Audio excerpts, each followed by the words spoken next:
Begin tonight with breaking news. With the Middle East on the brink of war, the United States is now right in the middle of the search for peace. Secretary of State Hillary Clinton has broken off her farewell tour with President Obama for a final high-stakes mission to broker a truce.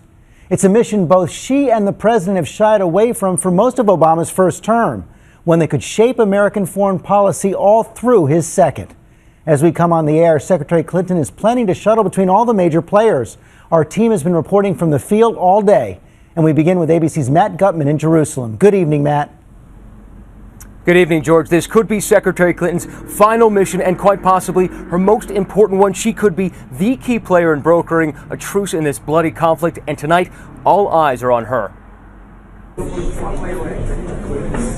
Hillary Clinton arriving for 12th-hour diplomacy and a midnight meeting with Israeli Prime Minister Benjamin Netanyahu. America's commitment to Israel's security is rock solid and unwavering. That is why we believe it is essential to de-escalate the situation in Gaza. The goal must be a durable outcome that promotes regional stability and advances the security and legitimate aspirations of Israelis and Palestinians alike. The Secretary of State now in the eye of this deadly storm with breakneck meetings of all the major players in Jerusalem, Cairo, and Gaza. All day, rumors of peace flew. So did the rockets and the leaflets. Israel dropping thousands of them, warning some 200,000 Gazans to flee homes that could be bombed.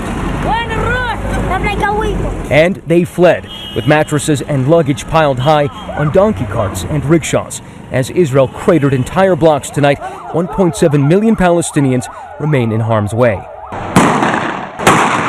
And anger soaring in the West Bank as well, where Palestinians toss stones, protesting the raids, battling Israeli troops. We just have to get back into our cab here because we got tear gas. This clash is spilling over right into this checkpoint here between Israel and the West Bank. The fighting is exacting an excruciating cost. Nearly 150 Palestinians and 4 Israelis dead. And tonight, over 3.5 million Israelis remain in rocket range, cowering from ceaseless sirens and the spray of shrapnel. Nearly 140 rockets lobbed into Israel in the past few hours, blasting through homes in Israel's southern city of Beersheba and 60 miles north in a Tel Aviv suburb. Those in rocket range refusing to return to the status quo. For it to stop firing in another 48 hours or whatever, and then for next week the same thing to happen, that is unacceptable. And Israeli officials are telling me that Secretary Clinton will be hearing a lot of that sentiment, Israel's unwillingness to settle for anything less than a long-term ceasefire. Hamas is demanding Israel loosen its grip on Gaza's borders and for it to stop assassinating its leaders. George, both sides are dug in. So there's still much to work through. Okay, thanks, Matt. Let's go to ABC's Alex Marquardt in Gaza now. And Alex, there had been some hope that a ceasefire might already be taking hold, but that bombing has not stopped all day where you are. No, it really hasn't, George. It's been very strange to hear about peace talks and ceasefires when really the explosions have not stopped. For much of the night, there has been incoming artillery from Israeli ships out at sea. The airstrikes from the sky have not stopped, and just a short while ago, we saw militants firing rockets from here just behind us, and that has been going on for much of the day. Gazans say what they want, of course, is peace and quiet, but what's been happening for the last week, they say, is simply Gazans defending themselves, and they see the U.S.